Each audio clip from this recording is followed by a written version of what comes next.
when the Gold Cup ends, Mauricio Pochettino will not know. I'm going on record as fact. He will not know what his best team is made of in the most difficult moments. No, he'll have no clue. Let me say that again. He will not know what his best team has in the most difficult moments. Think about that for a second. Unfiltered Soccer with Landon and Tim, presented by Volkswagen. Volkswagen has long been a supporter of soccer in America and has proudly been a partner of U.S. Soccer for the past 5 years. My guy, LD. How are you, bud? Timmy, welcome back. Thank you. You had a long weekend, huh? I'm fresh as a daisy. I was doing doggies over the Atlantic, back and forth to England. Yeah, I was in Liverpool this weekend at Anfield. Covered the trophy lift. Saw a bunch of friends from Manchester that went out to dinner. Got a workout in. Just hung with my boys. Had some coffee. So it was. It's great. It's always great to get back over and see friends and do some work. So, but back in New York, bro. How was your weekend? I always say this: holidays, summer is the worst. So Memorial Day is the worst. 3 days in a row. My one son had a soccer tournament, an hour away, and then they, of course, the time's like 8:30 in the morning, and their second game's at 5:30 p.m. So you're gonna sit in Temecula for 7 hours with nothing to do. So my wife took him one day. I took him the other day. She took him yesterday, which means the other one is with our other two kids at home. It's a disaster. You're miserable. But this episode is not about American youth soccer, because that's a book. That's a book that we're going to write because that's horrific. Yeah, I hear you. All right, so some exciting stuff. I know you've been traveling a lot. You got more traveling coming up. I do. Tell our audience what's going on. I'm coming to the West Coast because, again, I always got to travel for you these days. No, huge announcement. This is a big show. We're going to talk about the Gold Cup roster and Premier League and all that. But big announcement. We have our first live show. Let's Unfiltered Soccer live show at BMO Stadium on June 11th. That's June 11th is a Wednesday, 2025 at 5:30 p.m. We're going to have guests. We're going to have live guests. We're going to have interviews. We're going to have interaction with the crowd. Probably a bit of Q&A, even if our producers say no. We're going to get a microphone into the crowd and let you run wild. We're getting lots of this right now. But go to unfilteredsoccer.com/live to purchase your tickets. I'm telling you, it's going to be a live event, and it's going to be live. I can't wait. I'm excited to see you in the flesh, LD. We've been wanting to do a live show for a long time, Tim, so it's going to be awesome. It's at downtown LA at BMO Stadium. I'm sure I'm going to get a lot of stick for it not being at Dignity Health, but that's okay. The venue worked out perfectly. Yeah, for sure. As always, guys, follow us on social media, Unfiltered Soccer. Subscribe to the show on YouTube. Make sure you follow on Apple Podcasts and Spotify. Leave us a review. It helps people find us. And as always, email at feedback@unfilteredsoccer.com. I have no doubt that we are going to have a lot of emails coming in after this episode as we discuss the Gold Cup roster and, most importantly, who's not there. So reminder, live show June 11th, 5:30 p.m. Go to unfilteredsoccer.com/live to get tickets. We're not opening it up to a lot of people, so I would go very fast if you want to be there. Yeah. All right, Tim, let's get right into it. You know, like when bad things happen in life, you go through all the emotions. You're angry, and then you're sad, and then you're trying to find the silver lining and all. That's been my weekend as the Gold Cup roster got announced. Yeah, let me just say for a second, you know what excites me about today is there's a good cop, bad cop going on between us, and I'm naturally the bad cop. I think we agree with that. I feel like today I'm going to have to wear a different hat. I'm going to have to wear the good cop hat because you, my friend, are very fired up. I'm fired up, but I'm trying to bide my time here because it's fine. This Gold Cup roster is, if there were air quotes, and we all hate air quotes, it would be interesting. It's complicated. Yeah, it's complicated. All right, so USLNT on USMNT. All right, so we're going to go all over the place here, guys. I apologize, but I wrote down a gazillion things, and they are all over the map. Yeah. So let's just start with who is not in this squad. Omissions are more important. Omissions that we think are of note, okay? Yeah. I'm going to probably miss some, but number one by a gazillion miles is Christian Pulisic. Okay, we're going to get into him in a second. No Tanner Testament, no Cameron Carter-Vickers, no Joe Scally. Due to Club World Cup, no Wes McKennie, no Who am I missing here? Timothy Weah, Mhm. and there's one. No, Gio Gio Reyna. Reyna. Mhm. Also not there. Sargent. No, Yunus Musah. Mhm. Okay, I think I got all of them, but maybe I missed some. Ish. Yeah. Okay, so let's not bury the lead. Let's start with Christian. Sure. You go first. Me. Before What are you bringing me into this for? You're not good cop today. You're honest cop. I'm good cop. Okay. All right. I'll start.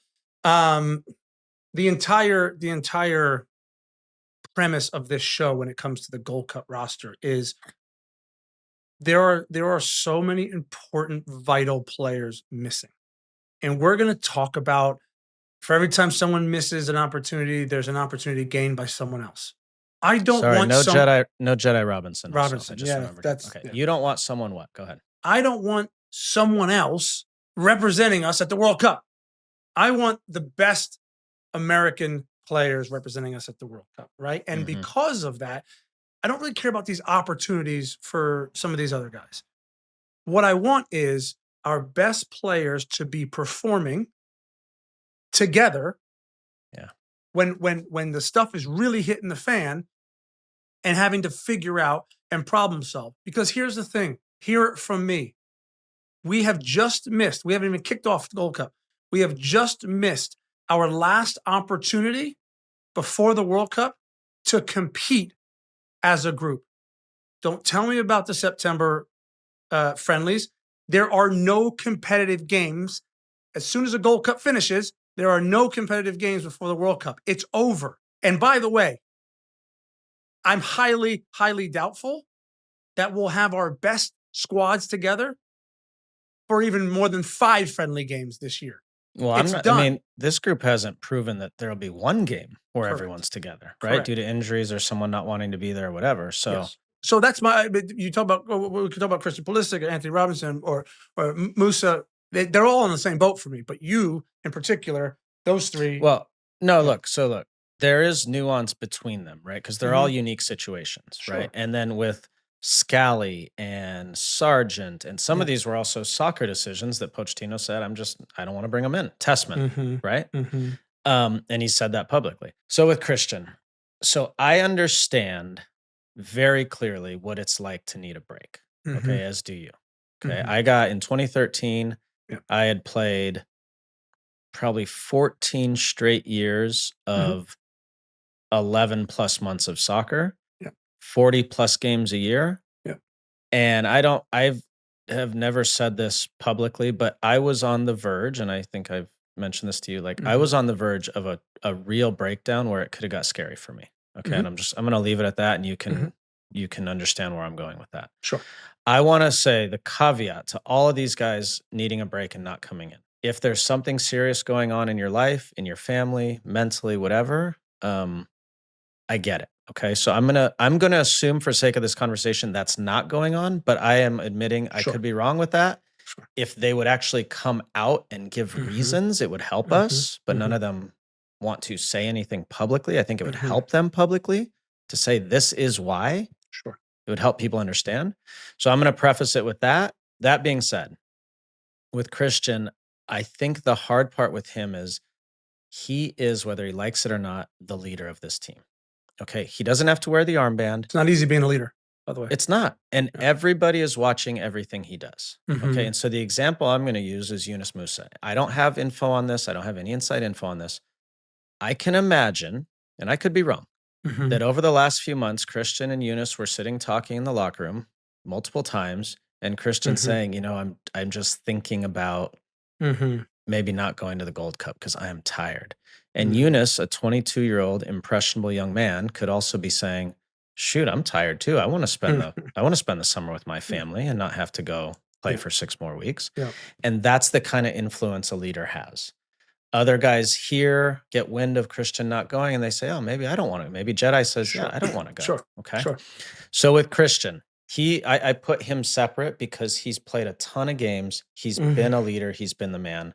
And he's performed. And he cares. It shows that he cares when he's with the team. Okay, so I'm going to put him over here. The problem I have with Christian in the last few weeks is he's still playing for Milan. Oof. Yep. Here we go. Okay, so if you're tired and you're burnt out and whatever, if you guys are still playing for a Champions League spot, fine, I get it. They had, Tim, nothing to play for this weekend. Zero. They had the same thing to play for that you and I did. Yeah. Zero. Yeah. Right? So that's my one thing. Okay, so I'm going to put Christian there. Let's get in Yunus Musah. I don't even have words because he's 22. He's played 16 games this year, and he's tired and wants to spend now. Again, with the preface that, or the caveat that maybe there's something serious going on. If there is, I apologize. I'm going to assume there's not because I haven't heard anything from you. So I'm just, to me, it's not even worth talking about. Yeah. The Jedi Robinson thing. So if people remember, he took time off during Nations League because he needed to get his knee right. Yeah. You know what he did the next weekend, Tim? Played? He started and played for Fulham. Okay. So he also now said he's not going to go to the Gold Cup. Yeah. He doesn't want to go to the Gold Cup. Fine. You've had a long season. You've performed great. Why are you starting and playing 90 minutes the last 2 games for Fulham if your knee's so messed up? Yeah. What are you doing? Yeah. What kind of message is that sending? If you are really injured and that's no problem, you totally fine. We respect that. Everyone has to make the decision that's best for them. What the hell are you doing? Yeah. So my biggest thing, Tim, and then I'll stop. No. My biggest thing with these guys right now is the national team is not a priority for them. Correct. It's not, and I'm not going to say they don't care. There's levels of caring. It's just not a priority. If it was, Antonee would have said, I'm not playing these last 4 games because I want to play in the Gold Cup. Period. End of story. So, all right, I'm off my soapbox. Well, I appreciate your take. Appreciate your honesty about mental health and what it took, the place that you were at when you had to step away for a time, because that's real and honest, and I appreciate that. I will say that our listeners, and we have a lot of them, thank God you make our show go. I think our listeners right now are slightly gobsmacked that you said that the Gold Cup isn't a priority. One, I agree with you, by the way. I agree with you. But when you look at this all consuming, you then begin to realize it's impossible for the Gold Cup to be a priority. If all of these decisions are starting to trickle down, then it shows that, do I think US Soccer thinks the Gold Cup is a priority? Yes. Do I think that the coaching staff and or the players think it's a priority? No. Look, I also because the internet trolls who we do love, actually, they will be on to us quickly. So yes, I stepped away from the game. Let me give you context. Played in 3 World Cups. I played for my country 110 times, and after the 2004 World Cup, I took a year break. 2014. Sorry.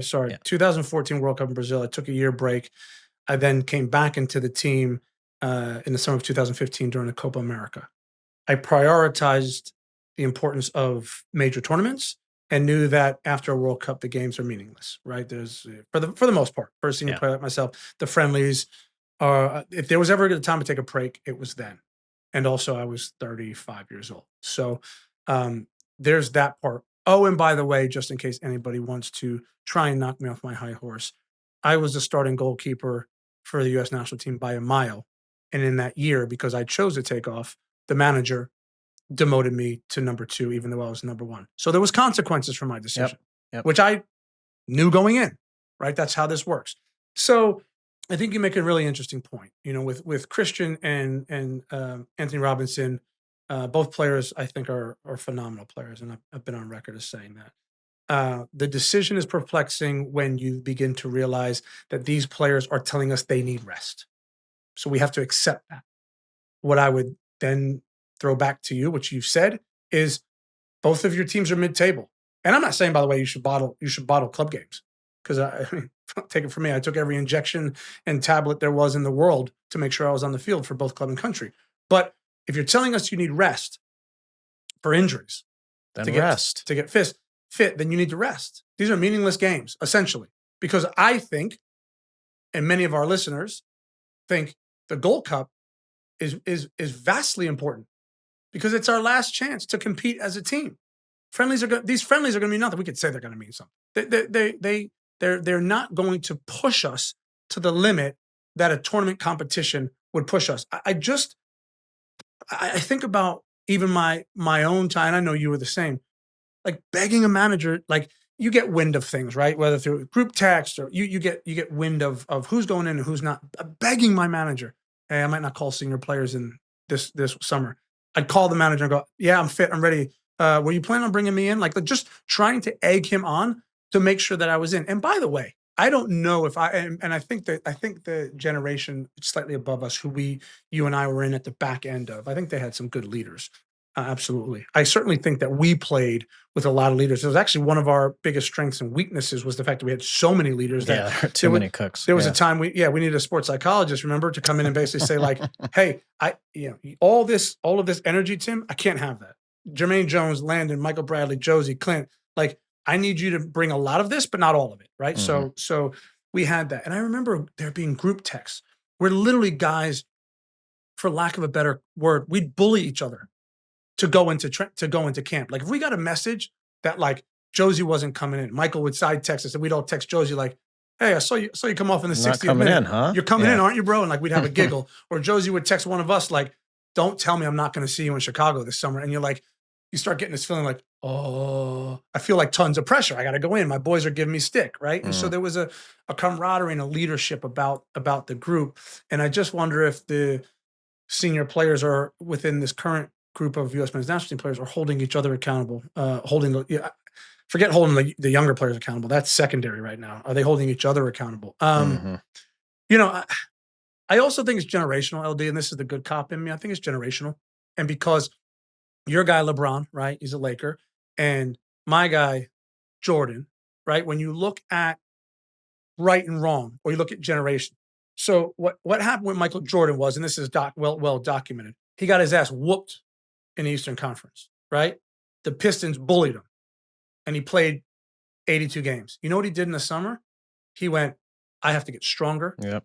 I have to get nastier. I have to hire the best personal trainer in all of sports. He did that, right? He bulked up. He got meaner. He got nastier. And by the way, I have a feeling he had a few niggling injuries. I just have a feeling about that, right?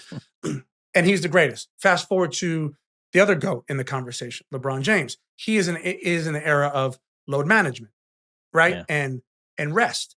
And so I'm just, hear me out here. I'm just trying to throw that out. And by the way, LeBron James plays all the games too. I get that. But there is this that's load management that's creeped in, and they've actually had to make a rule in the NBA about that, right? And so they want players to play more. So maybe this generation is cut differently. I'm not saying that that's good or bad. Maybe I am, but that's they clearly are. Yeah, they are. And look, I try hard, Tim, not to be the old guy, like the old grumpy. I really do. And I take in I talk to tons of people during the week to try to get context and understand this. One thing, look, from Mauricio Pochettino's standpoint, this is where I have a problem with what some of these players did. So Mauricio Pochettino was forced into a decision, okay? When your best player calls you and says, I don't want to come in this summer, what are you supposed to do? Okay, so your options are, you say, I don't care. I don't care how you're feeling. You're coming in. Now your best player is pissed off at you. Oh, by the way, what happens if your best player then gets hurt while he's there? Now he's blaming you, and we're all blaming him. Or he has to do what he decided to do, which is, okay, I'm going to leave you off and risk our team not doing as well and risk not having you here, right? And he had to do that with multiple players. So multiple players ended up tying his hands, and it just makes it difficult for him. It makes it really difficult for him. What is he supposed to do, Tim? Well, yeah, okay, but let me ask you this. You can't tell Christian, no, you're coming in. Sorry. I mean, you can. But I tell you what you can do. My thought was, and still is, but that's going to waver in the next month if things don't go well, that Mauricio Pochettino was much, much bigger than U.S. Soccer. And I don't mean that negatively. He's a big name. He's coached big characters. So I would, my hope would be that there was this plan in place that says, this is Last Chance Saloon to get all of my guys together. Yeah. To see what I have. By the way, you talk about evaluating. When the Gold Cup ends, Mauricio Pochettino will not know. Hear me out. I'm going on record as fact. He will not know what his best team is made of in the most difficult moments. Do you understand what I'm saying? Let me say that again. he will not know what his best team has in the most difficult moments. Think about that for a second. So my thing is, there had to have been a plan in place that says, we are prioritizing the Gold Cup. We're going to win the Gold Cup. You and I have been in rooms with managers on the U.S. national team that have said to us this exact thing. Listen, boys, we're going to play this tournament exactly how we're going to play next year's World Cup. We're going to use the same substitution pattern. We're going to use the same travel pattern. We're going to use the same training sessions. We're going to mimic. You and I have heard this, Landon. We're going to mimic what the World Cup's going to look like, so we have an idea of what that looks like next year. That was easily Confederations Cup in 09. Correct. That's the first thing that came to mind. Exactly the same. Yeah. So we don't. We as a country, Mauricio Pochettino does not have that. So I'm saying this needed to be a priority. Okay. So when you ask what's he supposed to do because the player's tied his hands, he's bigger than U.S. Soccer. He makes it a priority and then says that, because you know what? You know what's more important to Christian Pulisic and Anthony Robinson and Musah than having this summer off? What's more important is that they play in a World Cup. Yeah. So if the manager says, look, guys, this is how it's going to be, they're not going to throw their toys out of the pram.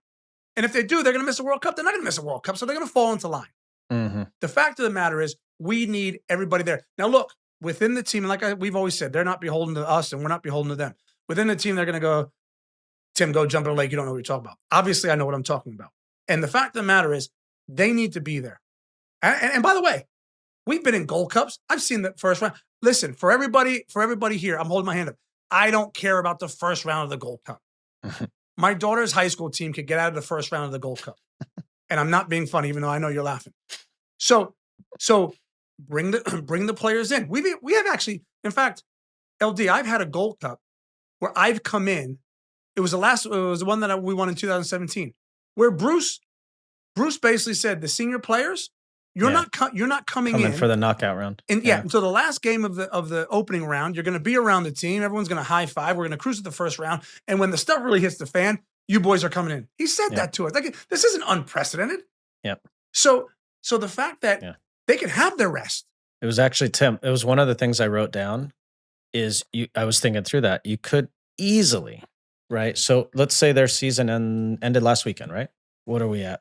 End of May? Yeah. So you could have said, you're not even coming in for the friendlies. Well, don't play your last two club games. By the way. First of all, start by don't playing your last two club. Yeah. So now you've had since mid-May, all the way through, let's say, first week of June. We're going to get you moving and running and doing a little bit on your own. Yeah. But you're not even coming in with the group. Yeah. And we'll see you on June 10th. Yeah. 4 days ahead of the first game. Mm-hmm. You're not playing in the first two games. Period. Yeah. If by some reason we need you for the third game, which we shouldn't, we might suit a few of you up, put you on the bench and get you going, and then you're going to play in the knockout stages. Yeah. Or even if you want to do that, you're not playing the whole time, but you're going to be here around the group with the team so we can continue to build culture. You can see what the expectations are, et cetera, et cetera. That's another compromise that could have been made. Totally. And look, we don't know the conversations that were had or not had, right? But that could have been an easy one. And by the way, yes, it's an easy conversation. Speaking of conversations, which is important to me, I'm not putting the blame necessarily on Mauricio Pochettino. What I'm saying is all of these conversations needed to be had with the global sporting directors at these clubs. So I'm putting a long time ago. I'm putting a ton of this on U.S. Soccer.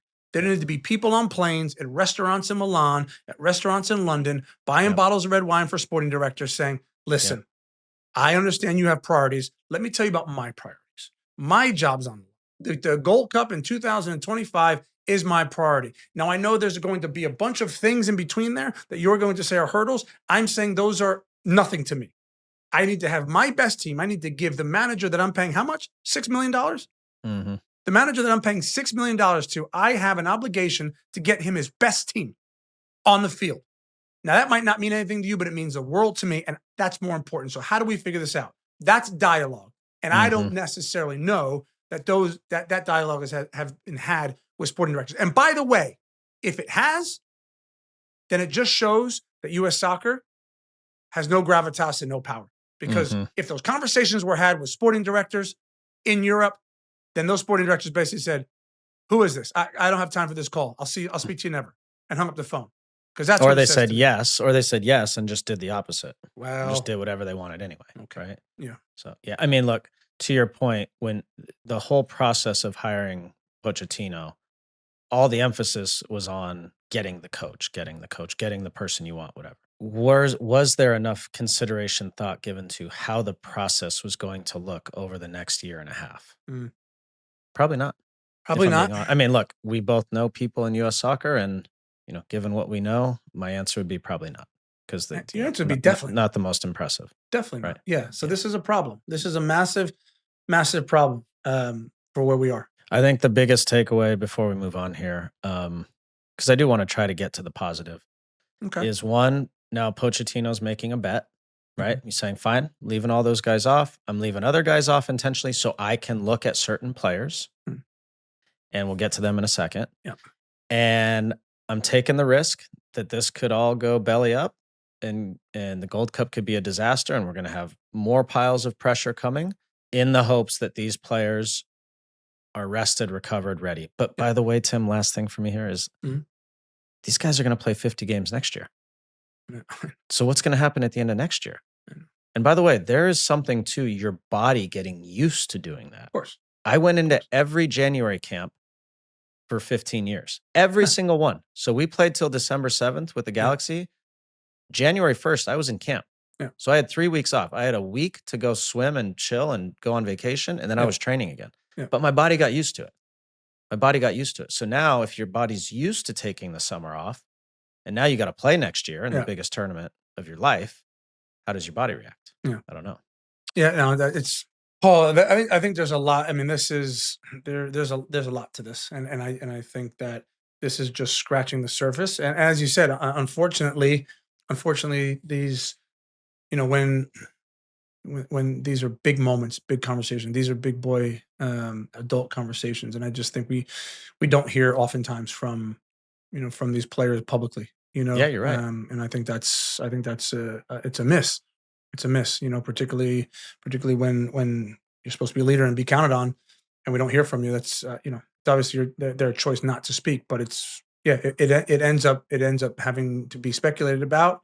That's right. And oftentimes some of that speculation in our case isn't actually speculation. We know we have a lot of friends, and we're going to have to talk about it because this is what everybody wants to hear. Whenever a door closes, another opens, right? So reminder from our friends at NHTSA, buckle your seatbelt to make it home safely. Don't risk it, click it, or ticket. Paid for by NHTSA.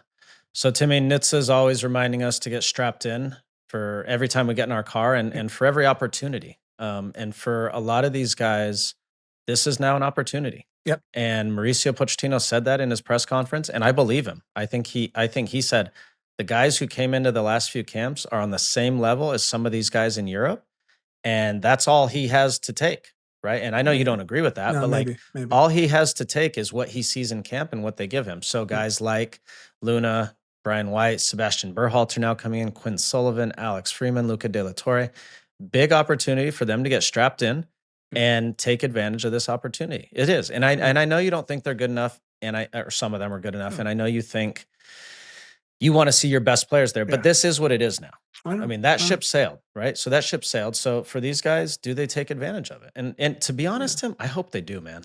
I hope some of these guys get punished for it. I do. And I'm not in a nasty way, whatever, but it'd be good for them to have some competition now. Well, I mean, you say you believe what Mauricio Pochettino is saying. Look, I suppose we have to take it at face value until proven otherwise. When he has his full complement of players, will he look at a guy who's been in and say, "I trust you," and look at a player who on paper is better and plays at a bigger club, and will he sit that player down and go, "Look, I don't trust that you're all in, so go over there on the bench and watch today"? I think maybe. I don't know that. I don't know that to be true. Again, you prefaced it. I personally, and this is why our fans are so up in arms about it, why I am. I want our best players. I want Pulisic and Robinson and Musah and Gio Reyna and Weston McKennie and Weah. I want these guys on the pitch to name, and there's a few others. I want them all there. So I don't actually want them to get punished. I just, because the best chance that we have of getting a result, a positive result, in the World Cup is to have our best players. And so, look, do I think genuinely, not because we had Diego Luna on the show and everybody in America, as we do, have a love affair with him, but I think this is a moment where if he's able to say, fit, he's hungry, he's in MLS, so thankfully he's in the middle of his season, and he just says, Gaffer, I'm here. I'm running my socks off. I'm going to score the goals. I'm going to be tough. I want to play. I want to play every game. Don't leave me out. When he gets left out, he knocks on the manager's door. Don't leave me out, right? And he can get 6-7 games under his belt this summer and have positive performances. I think that then starts to tilt the balance of things, and that then, because naturally, right, he'll then have gained more trust, right, and he'll have more stock, and someone else who didn't come into camp will have less stock, right, and then even That's if right. that person with less stock starts ahead of him, they get a much shorter opportunity, right? When things don't go well, they go, well, I can play Diego Luna because I know I can count on him. So I think in that case, but you know what? It's one or two cases, Landon. It's not across the board. It's not across. That's the board. fine. Yeah. But okay, that's fine. I will tell you, having coached, one of the things, probably the most important thing for a coach, is trusting your players. 100%. It is. You will take a guy who's a 6.5 out of 10, who you know is a 6.5 out of 10, versus a guy who could be a 9 but might be a 4. Every day, 100%. every day of the week. And so far, a guy like Diego Luna is showing he is going to bring it every time. And it's like, you're dating a girl and she doesn't really want to be with you, but she kind of does. Are you going to just keep chasing and for Pochettino right now, he's like, look, you don't want to be here? Fine. Yeah. This guy does. So, I'm gonna give him a chance. And look, we're get a chance to ask Pochettino, and I think these are real questions and concerns that we have, and that that the public has and the fans certainly have, right? And so it will be interesting. I think there's a lot of navigating that Pochettino is going to have to do, over the next certainly 10 months, 12 months. All right, leave us your comments and questions. We'll have a lot for the mailbag next week and for the live show. There'll be lots of good feedback, and we want to hear your opinions. Last thing before we take a break, Tim, you can comment on this if you want. I'm gonna make a plea here publicly. San Diego FC, over the weekend, there was some really nasty fights with Galaxy fans in the stadium. Outside the stadium, I saw some really bad images. One guy punched a girl in the face. It was really ugly, really ugly. And I just want to say, first, I'm going to say to LA Galaxy and, LAFC fans don't care what I have to say, but this also happened with LAFC. Yeah.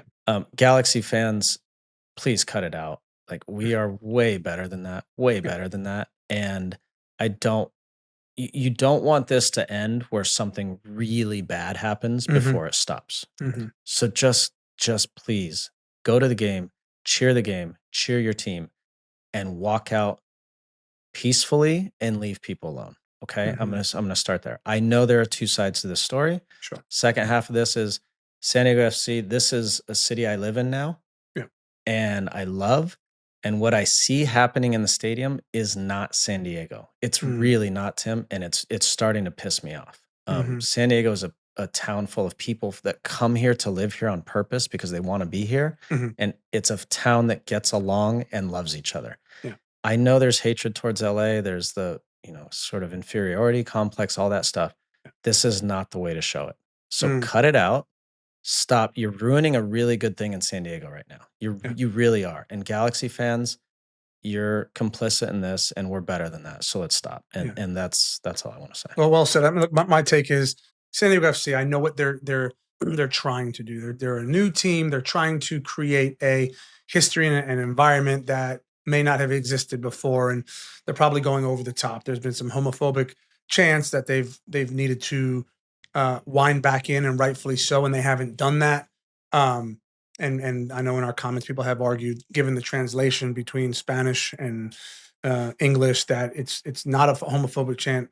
I'm going on the basis that it is, and even if it isn't, it needs to be reined in. That being said, as a club owner, both previously and currently, San Diego is probably thinking, like, we've got momentum here. Like, how much of this do we want to stop? So on the surface, I don't know if they're doing enough. And what I would say is, and I've tested Don Garber's resolve and lost, and I thought I was above the law. and I was subsequently hit with a league at the time unprecedented league high suspension for something that happened off the field. And Don Garber will be on the phone soon enough if he hasn't already been. So, yeah, I would say San Diego, make sure you're doing a good thing at the moment, but some things need to kind of be reined in. So pay particular attention to that. Yeah, and unfortunately, what we're not talking about is that San Diego are second in the Western Conference standings, right? Because this stuff is taken. So Chucky Lozano, other leaders on the team, get out there and say it too. It's not okay. It's not acceptable. There's ways to be fanatical and passionate. This is not it. Yeah, and from what I think we know, Lozano had the opportunity to go out and address the fans, and he chose not to, which again is a huge miss. It's a huge lack of leadership and a big miss. So that needed to happen. Hopefully, it subsides. Agreed. All right, let's take a break. Thanks for sitting in a long segment. Lot going on there, and obviously we're passionate about it. When we come back, we'll be talking Premier League, other things going on in the soccer world, right here on Unfiltered Soccer with Landon and Tim, as always, presented by our friends at Volkswagen. So stay right there.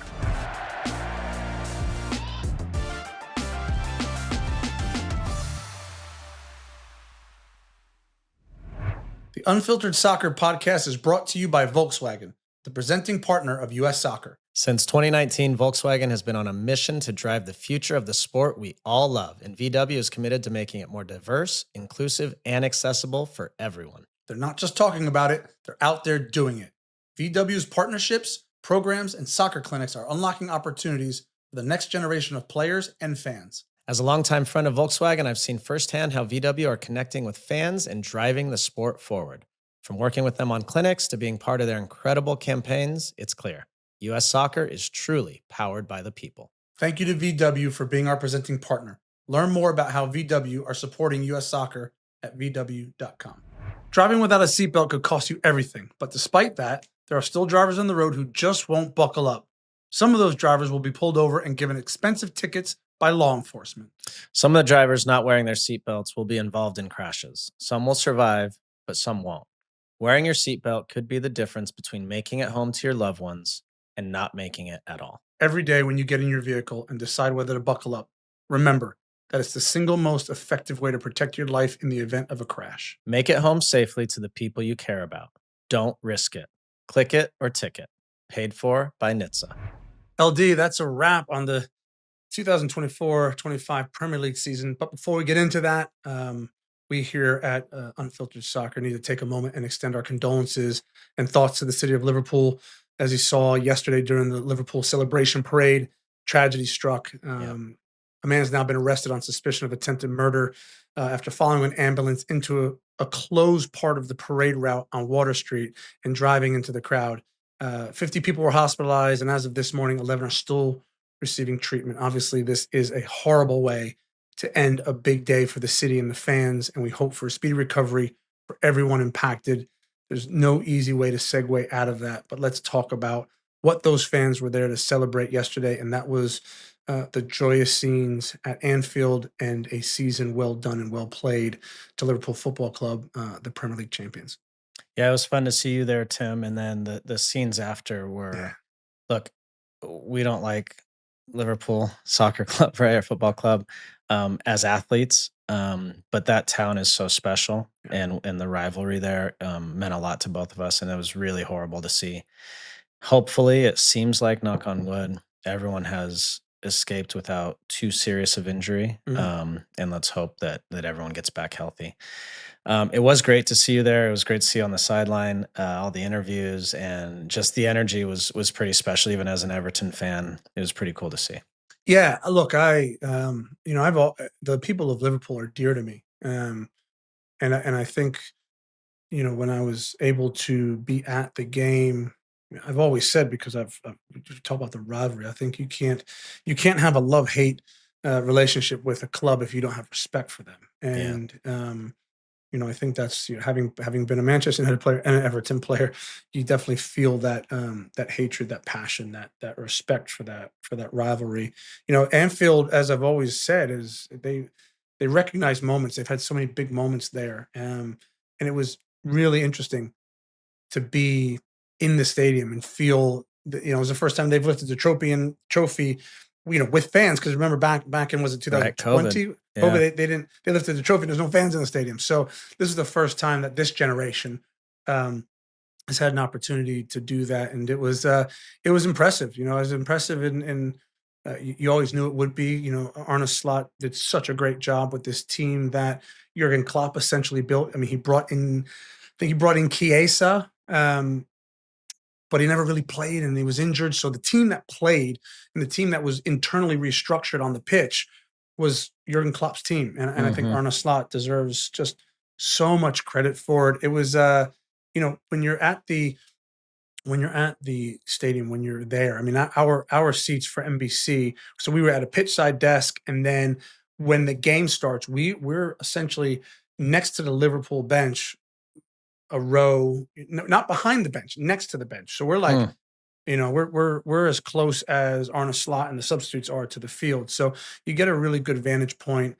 Some cool moments where Crystal Palace, because of how fate would have it, won the FA Cup, which we talked about. So you're talking about two champions on the same pitch. And so therefore both teams gave each other a guard of honor, which is the guard of honor is special in and of itself. And just pretty awesome to see. But for both teams to do that was really, really an awesome measure of respect and a spectacle when you witness it live. I couldn't help but think with Trent Alexander-Arnold now, they booed him a week ago or 2 weeks ago. Yeah. And Jurgen Klopp, you talk about leadership, and we were just talking about this with San Diego FC and like what we think Chucky Lozano should be doing and what maybe their president should be doing or the owner should be doing. Jurgen Klopp comes out and says, "This is not us. Stop booing him." And what happens this weekend? They applaud him, right? They don't boo him anymore. I mean, that is leadership, and that's the power that he has over that fan base. Yeah. And I just give him a lot of credit for that because Trent Alexander-Arnold, I think we can all agree, deserves to be celebrated for what he gave to that club. Sure. We talked about that. And it was really interesting because before the game, it's obviously, he's on the bench. You had a feeling he was going to play, like he wasn't left out of the squad or anything. So you're like, oh, he'll probably get on. They actually needed him to get on because he changed the game a bit. They dropped Pravenberg back to a back three and put him on as a right fullback, but essentially it went into the six. And, his passing range and his ability on the ball is special. And I had so much respect for Alexander-Arnold in the way that he handled himself because I said a lot of things. I said a lot of things that I'm sure he felt like he's given the club everything. Don't you dare boo him. Like, who do you think you are? But he's never said anything. He celebrated a goal, a last-minute volley at Leicester a couple of weeks ago and took his shirt off. And there was kind of this, like, stern look at the crowd. And it was just very cinematic. And people were like, well, what's he thinking? Is he going to stay? That kind of thing. But the boos hurt him. And it was always going to be a case, well, he was going to get a medal. He was going to lift a trophy. Like, what were they going to do? Were they going to boo him? He's going to come on. There was some boos and jeers when he came on. We were listening for it pretty intently. But for the most part, it was more love and more cheering. And then, Landon, it was really interesting. After the game, they basically put up a wall. So you have the Premier League trophy lift and all that. And then the media goes behind like a gate. They put up like this gate, and you can everyone has their camera in their desk. And so we were like right around the 18-yard box. And then after they lifted the trophy, they then went over to the cop because we were like, 20 yards from the cop. So that's kind of where they did all their celebrating. And at one point, as you know, you've celebrated a lot of things. There's just tons of celebration. All your family's there. It's all the different people lifting the trophy. And they did a team picture and whatever. And at one point, they went and celebrated again. You're talking, it's like an hour of celebrating. And at one point, Trent Alexander-Arnold sat on the 18-yard box. His butt's on the 18-yard box. And he's looking at the cop. He's very stoic. And you knew that was his moment. We've seen other players at other clubs do that in their home stadium. He was very stoic. And then his mom and dad, his brother, his wife, and someone else came on the pitch.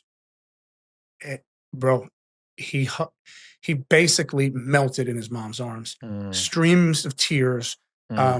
He was inconsolable. His family huddled around him, and he cried and he sobbed for like, I don't know, what seemed like 10 minutes. And you just realized at that point what the football club meant to him, how much it would have hurt him for them to, for certain sections of Liverpool supporters to boo him.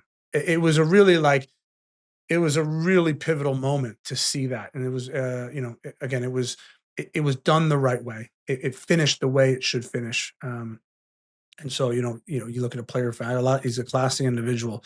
So that was cool. And then, we had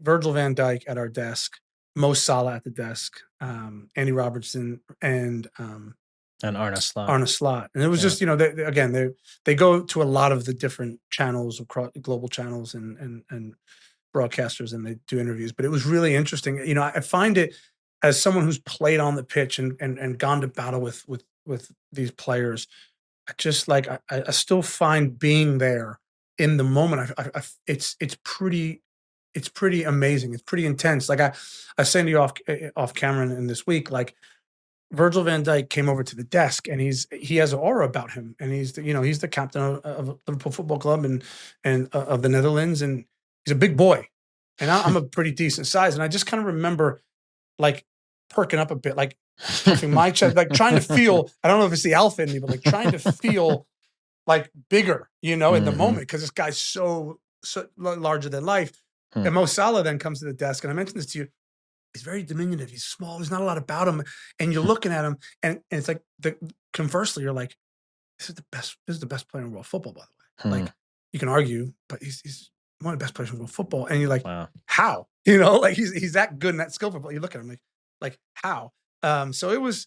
It was interesting. It's interesting to be in those moments. I'm very lucky. I'm very lucky to have the job that I have, and you can see sort of when it comes to the global game of football, really interesting, intense, poignant moments. So yeah, it was good. It was good to be there. Close the chapter on what was another fascinating Premier League season, and lots of good things to come in next year. That's awesome. It was fun to watch, and congrats Liverpool. As much as we hate to say it, they deserved it. They were the best team. Yeah, they were. The only other competitive games were around Champions League spots. Yeah. The relegation battle was over. Man, we could have predicted who was going to get in. City, Chelsea, Newcastle. Yeah. We could not have predicted, I don't think, Tim, how the games went. Yeah.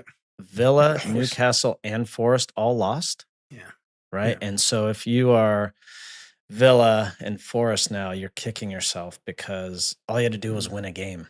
Yeah. Just win a game. And for Villa, it was tough away to United. Forest, home to Chelsea, also difficult. But I felt for Forest because they've had a phenomenal season. They really have. And if they had crept into Europa League at the end, you'd say, okay, amazing year. But because they fell out of a Champions League spot, you just feel like, you just feel bad for them. Yeah, obviously I won't go too much into it, but some things happened at Villa. Referee got a call completely wrong. Villa had the opening goal. They were down a man. It would have given them something like hang on to. What I would say is when you look at the building blocks of it, LD, top 5, Liverpool, Arsenal, City, Chelsea, Newcastle, you kind of like those teams. You kind of would say that those are the strongest 5 teams. Yeah. Forest is a example of the more you have it, the more you want. They finished 17th last year. They're in the Champions League places for so long this year that like it feels like they lost something, but ultimately they're back in Europe in some way, shape, or form. So like you obviously want Champions League, but it's not a failure. It's an absolute massive success. The worry with Villa for me is have you played at Villa Park before? Yeah. Yeah. Villa Park, for those of you who don't know, you talk about like Goodison and Anfield and Historic, Old Trafford, like St. James Park, Villa Park.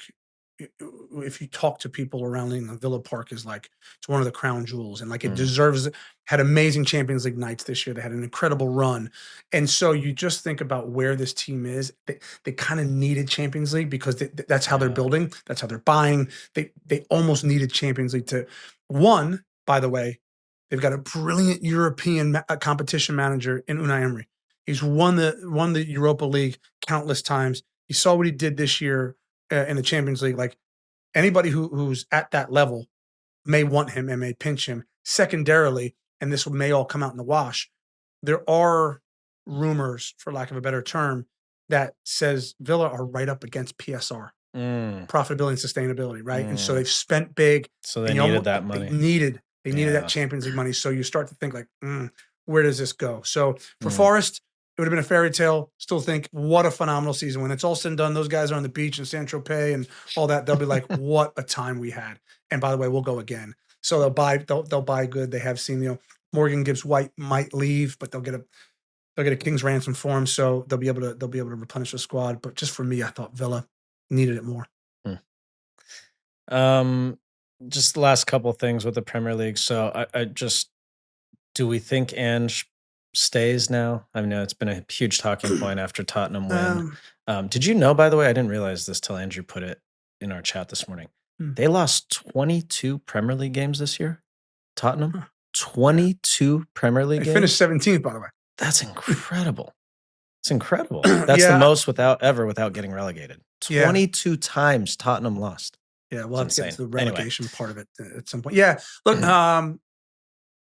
it's funny how human nature and the joy and the pain of winning and losing can tilt how you feel about something. Totally. Like I think we'll get to this later in the show, but like I felt like Ange is definitely gone. Right, he's definitely gone. And then they win, and you see the euphoria, and you see the bus parade, and then they're somewhere in London, and there's thousands and thousands of people. One of my best mates is there sending me videos, and I'm like, nah, he's staying. He's going to stay. This is amazing, He's going to stay. But then you're also like, they lost 22 games, and I don't know. So I'll reserve judgment for a second. But yeah, what do you think? I mean, I have the same feelings. It's crazy how sports work. In every sport you watch it, and then all of a sudden a team that's like should be good and they sneak in, they barely sneak in the playoffs and then they win it. And you're like, oh yeah, he's gotta stay. He's gotta stay. Right. And it's just, I don't know. It's always like that. All right, before we take another break, let's dig in real quick because Champions League final is this weekend. So 2 years ago, Tim, this is crazy to think about. 2 years ago, PSG had Lionel Messi, Mbappe, Neymar, and they went out in the round of 16 in the Champions League. And there is nobody, and I mean nobody, before Champions League started that would have said they were going to be in the final and be the favorite this year. There's no way. Inter has kind of backed in a little bit into this final. Not that they backed in by the way of winning, but they lost the Scudetto to Napoli. They lost AC Milan in the semis of the Coppa Italia. Squeaked past Barcelona in that awesome semifinal 2-leg series. They're older, and it's a really fascinating. It's like this young, energetic, exciting PSG team versus like these wily vets. What do you think? Well, interestingly enough, so your first point is well taken. Like, I'd pose the question to you, and don't take more than 3 seconds to answer it. But like, has anybody gotten the Galacticos right aside from Real Madrid? Has anybody, like on the globe? Yeah, you can have a Galacticos and win your league. Like you can win your league sleepwalking, right? But like, has anybody gotten that right in global football? Like, I don't think so, right? And so PSG tried it with Messi and Mbappe and Neymar, and it was kind of a failure because they didn't do what they set out to do, right? Like they can win. Of course, it was a failure. Yeah.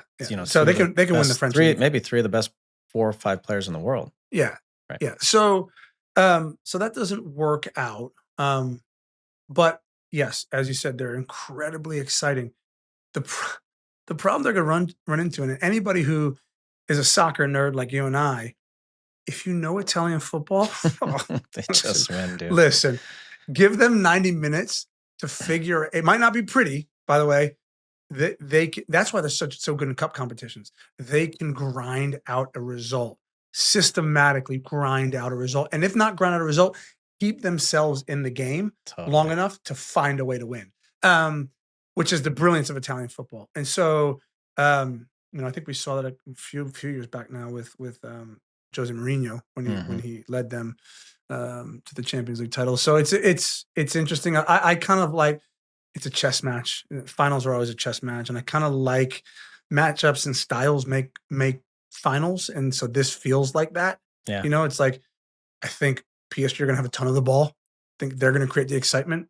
I also think Inter will have their opportunities. So, I mean, just like against Barca, though, like they were ruthless on the counter, ruthless, and just what it's predicated apart. And Barca's high line, and like that was fun to watch. Actually, I hope the final's fun to watch again. Well, it's interesting. You make a really good point. Hang on, I think it will be exciting.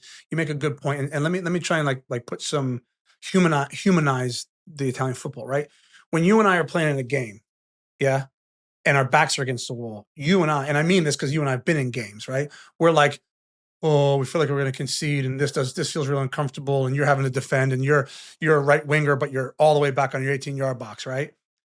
The Italians delight They love it in that deep line. Like when love you're at home, you're going, oh my God, they haven't gotten out of their end in 10 minutes. They're just looking at each other like they're just smoking a cigarette in the this back is what we're supposed line. to Like, do. no problem. Right, because they know we're not going to win the game. We're going to win the game on a break, and we're going to get a break. We just don't know when it's going to happen. So like, just relax. And so it's a fascinating tactical battle.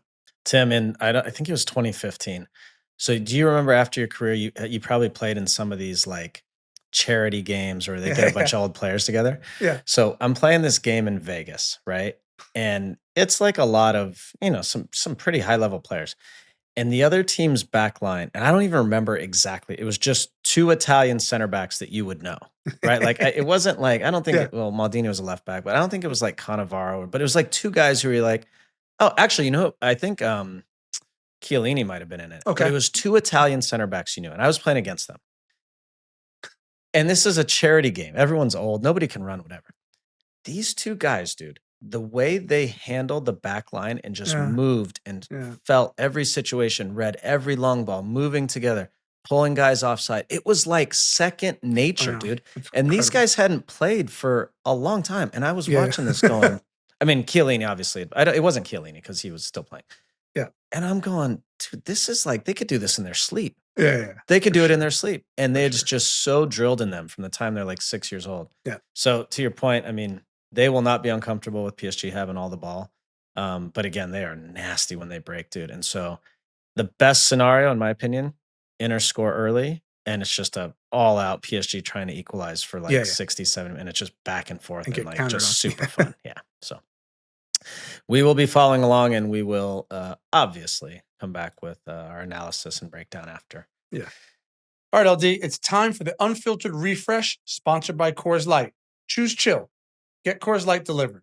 Go to CoorsLight.com/USLNT. Yeah, Tim, a team we did not get to during all the commotion the last few weeks, who definitely chose chill, not only this season, but the past 3 seasons. Wrexham, with their 3rd consecutive promotion. So they went from League 2 now to the Championship next year. My first real question is, can they do it again? Can they now jump from the Championship to the Premier League, which we know is the hardest jump? Yeah, it's the hardest jump. By the way, hats off to Wrexham. Agreed. Big clap. Agreed. They say the hardest jump in all of the promotions is Championship to Premier League. Why? Because there is just more money in that league, right? There's more money in the Championship than any other league, and you're likely. Well, we've seen this, right? You're likely to, even if you can't pay for players, the Premier League is happy to give to loan you their up and coming stars, right? So we saw that with Burnley a couple of years ago. They won the Championship based on the fact, or they got out of the Championship based on the fact that they had a ton of loan players, right? So you start to see that you can actually balance out spending with some loan signings. That being said, Wrexham are doing the impossible. I mean, 3 consecutive promotions. Look, money makes the world go round when it comes to football or sports, and they are pumping a ton of money into that team. They're just better. If they continue to do that and they have that financial plan, sure.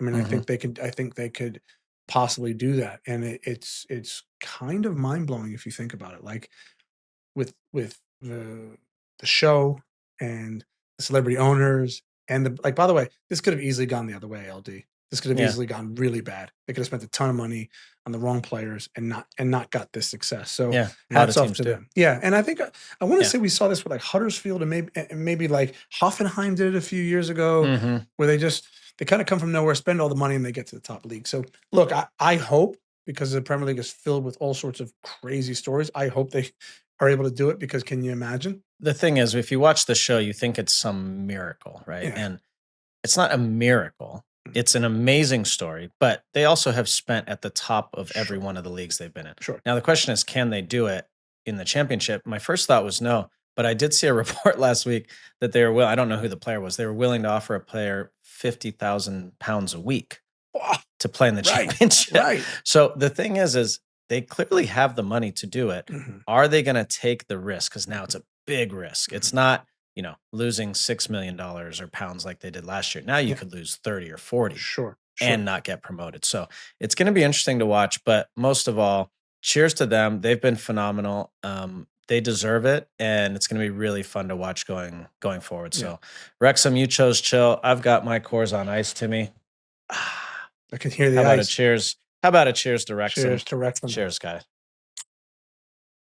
All right, Tim, let's take a break. When we come back, we will get into all of your questions. As always, lots of good questions in the AT&T Fan Connection right here on Unfiltered Soccer with Landon and Tim, presented by Volkswagen. Stay right there.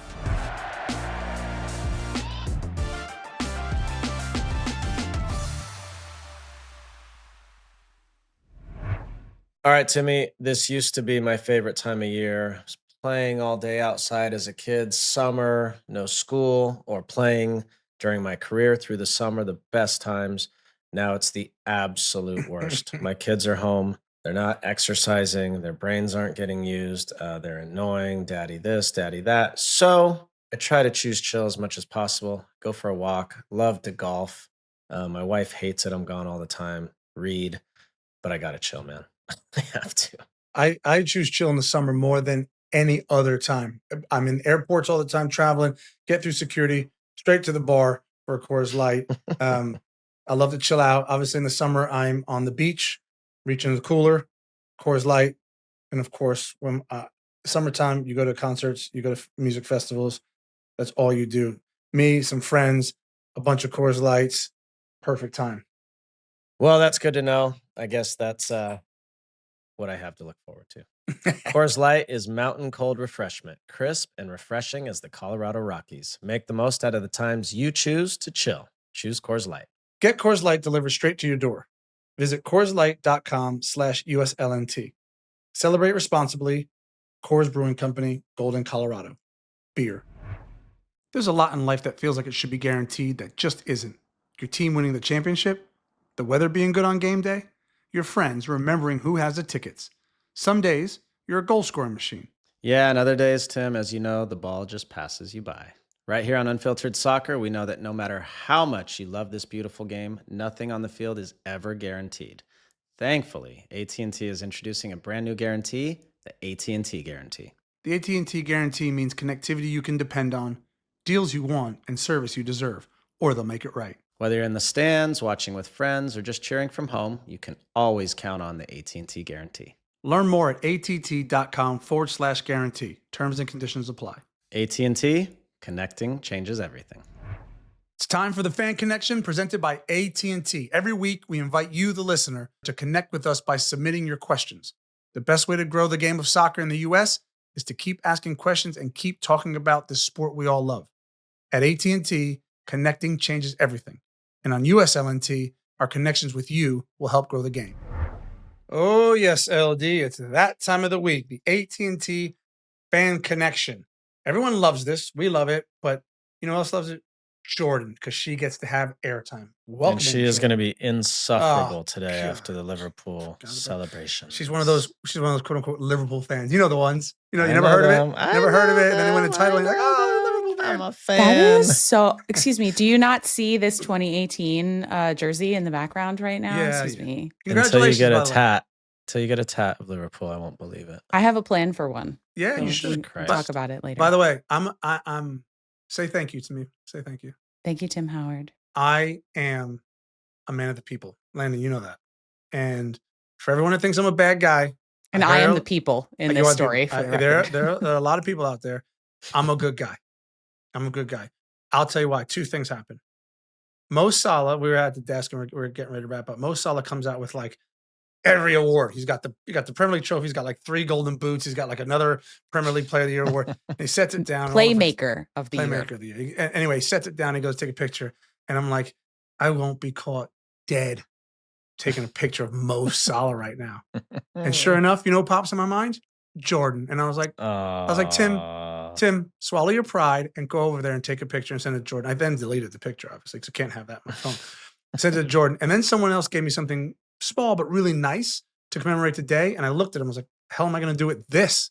It's a piece And of you Liverpool. thought of thing. JR. And I was like, okay, I can either put it in my patio fire, which I wouldn't do because it's disrespectful, or I could give it to JR. So I'm going to send it to her. There you go. You're welcome. Thank you, Tim. You're welcome. Man, I'll You pat know what's myself on the really back. funny? I was with a bunch of friends, and one of them was on their phone looking at like the Liverpool Instagram, and they were like, "Look at this great picture of Mo Salah." And I literally turned my phone around and was like, It's "That's Tim. so weird." Thank You're you, welcome. Tim. You're welcome. That's all I got to say. That's awesome. Oh, God. Okay, well, Congratulations. this is not actually about me or Liverpool. So It's you say. about the It people kinda who is. listen to and watch the show who have questions for you guys. So let's get into some of those, shall we? All right. This one is from Steven via email. Last week you mentioned that Atlanta United would have been better spending $5 million on 4 or 5 proven MLS players instead of the $22 million they spent on Emmanuel Latte Lath. Mhm. While I don't disagree, I'm wondering how this is possible under the current MLS roster rules. To my knowledge, a $5 million transfer fee would make a player a DP, and each MLS team is only allowed a maximum of 3 DPs. Yeah. Mhm. Sorry, I was hypothetically saying that it's a great question. Let's if we could scrap the rules, create a salary cap, and then maybe create a luxury tax above the salary cap. I felt like that would be a way to do that. But that was somewhat hypothetical when I was explaining it. I thought I might have said that, but if I didn't, I'm sorry. Who asked the question, Jordan? Steven? Steven, great question. What I want to do, we've been wanting to do this for a long time, is get someone on who can actually explain these things, because I don't have, all I know now is that you can make internal transfers. Joveljic went from the Galaxy to Kansas City. Other players have moved. Evander went from Portland to Columbus. You can make internal transfers now. I don't know if you spend $5 million on the transfer but only pay a guy $600,000, does he still count as a DP or not? I don't know the rules behind that. Mhm. It might be that you're allowed to and he's not a DP, or it might be that $5 million gets factored into it. So I don't know the exact rules. What I would say to Steven is there are creative ways, lots of ways, so that you can have, let's instead of saying 3 or 4 players at $5 million each, you could sign 10 players at $500,000 each. Sure. Right? Instead, or $600,000 each. And that would make your roster much better. So, and sorry, Evander went to FC Cincinnati, not Columbus. It's all the same. That Ohio, it's all the same. So that's, we will have someone on at some point to explain that, because we get confused by it and we lived it. So Yeah, look, and Steven, sorry, and I made my point hypothetically. Landon made a much more poignant point about like another way around it. The fact of the matter is, Landon and I both wholeheartedly believe that you're better served, instead of taking $20 million and trying to scour the globe for a player. We think you're better served at slicing that down into smaller portions and getting more players. It's been tested. It's been tried and tested. Premier League question here. This one's from Dan via Instagram. How much longer do you think Manchester United should hold on to Ruben Amorim before they sack him? Although the players are not performing, you need a coach who can bring out the best in you. I mean, not for a long time, in my opinion. You have to give him time. If they knew, I promise you, they knew that this season was going to be a wash. They did. And so if they start next season and they're down near the bottom again and they're 10 games in or 12 games in or 15 games in, maybe you think about it, but he needs time. He needs his players and he needs time. It's simple as that. So I'm running a list of managers since Sir Alex Ferguson: Moyes, Van Gaal, Mourinho, Solskjaer. Ten Hag. There was a guy in between Ten Hag. What was his name? Ralph Rangnick. Ralph Rangnick, yeah. Ten Hag. And Robin Van Persie interim. No, Van Nistelrooy interim. I mean, Van Nistelrooy. And now Amorim. Amorim. Yeah. Amorim's the right guy for the job. The problem with United since Sir Alex Ferguson left was it's been a hire fire culture. It's been a disconnect between what players the manager wants and styles and chief execs and who was making decisions above the manager. Was it director of football? It's been a mess. It's been a mess at Manchester United. Now they're starting to have this kind of like vertical decision-making process with Omar Barada and Sir Jim Ratcliffe, since he took over footballing operations from the Glazers with his 25%. So like, this needs time. I don't care what anyone says. Oh yeah, but how much time? It needs time. Ruben Amorim, by the way, didn't want to take the job in January because he knew that this was this was not good. Now he had to take it because Manchester United, you have to take the job when you can't just pass it. But I think, and I would say, I would sympathize with people who say, like, you just can't come in and be worse. You got to figure something. You got to figure out a way to get results. Like, I get that. So I would certainly argue that. But ultimately, this squad needs to be completely stripped down. I don't think there's a lot of talented players. Certainly not for Manchester United to get them to the next level where they want to be competing for Premier League titles and being in the Champions League every single year. So that, and PSR, by the way, has stopped that. Profit and sustainability rules has stopped that. So this is going to take 18 months to 24 months. You hope that they get enough through the door this year where they can compete for a European place next year, a la Chelsea. Maybe, right? Chelsea was like, oh, we got a bunch of young kids. We don't know who we are yet, but like, can we get there? So Chelsea are nowhere near the finished article, but they qualified for Champions League. So I think you're still looking at 18 months to 2 years. I have a follow-up question about Manchester United because I was thinking about this over the weekend. So we've seen what happened with Marcus Rashford. He goes on loan to Aston Villa and does pretty decently for himself over there. Yep. So who knows what was happening between him and the club while he was still playing, supposedly playing for Manchester United. Then it comes out this weekend that apparently Amorim has told Garnacho to basically take a hike, right? So I know there's questions about, like, do certain players you need to get rid of just because they're not going to play the kind of football you want to play. Obviously PSR becomes a part of the discussion as well. But like, at what point is it just seems strange that this is all coming out in the press? Like, is it a leak thing? Yeah. Is it like somebody should be saying, maybe let's keep that internally? Because I don't think it makes him look good that he's telling these players to bugger off and then they go somewhere and do really well somewhere else. We don't know the truth behind any of it, Jordan. We don't know the context. And, agents are constantly talking and they're trying to make their player look good and all that. So I don't even listen to that stuff. The reality is when you have a new coach coming into a new team, there are going to be a number of players who just don't fit for whatever reason. It could be soccer. It could be their attitude. It could be the way you interact with them. It could be how they are in the locker room. It could be at the end of their contract. There's a million reasons, and you just got to get rid of them immediately. And it's not easy to get rid of them fast, but I'm sure he has a list. These 5-7 guys got to be gone. These ones we want to extend. I was sitting with David Moyes when I was at Everton, and he said to me, he's like, there's about 5 or 7 guys that just have to go. Sure. Right. He had to get through the season with them. And he said, these other 5 guys, we want to give them contract extensions. And then we got to go find 5 or 7. So like they know exactly how that is going to play out in their head. And it's going to come out because, people are just going to make stuff up and agents will say what they need to say. And so I would just disregard it. Yeah. I just think the thing is the agents, and once you tell a player he's surplus to requirements, he's got no loyalty to you. He'll drop little innuendos on social media. The agent will talk. I mean, look, ultimately, I think I'll be corrected here at some point, but I think Garnacho counts as a homegrown player. I think, which means for PSR, they'll get a full profit for him when they sell him on. The only player within that team that I think can play in another top 6 team is Bruno Fernandes, and quite frankly, he's probably wasted away his best years or some of his best years. And so Saudi, I think there's an opportunity in the deal on table to go to Saudi. So he's probably thinking, take the money. Let's go, take the money. And the club should do that as well. So it's not always straightforward and by the book. So there's a lot of information that you also don't know. Here's a question from Carlton via Instagram. While Newcastle have had a great season, winning their first trophy in some time, I felt that their season was filled with loads of ups and downs. How or what can be done to improve on this for next season? Yeah, I don't know. I don't know if I agree with the ups and downs. Eddie Howe at one point was hospitalized for quite a number of weeks.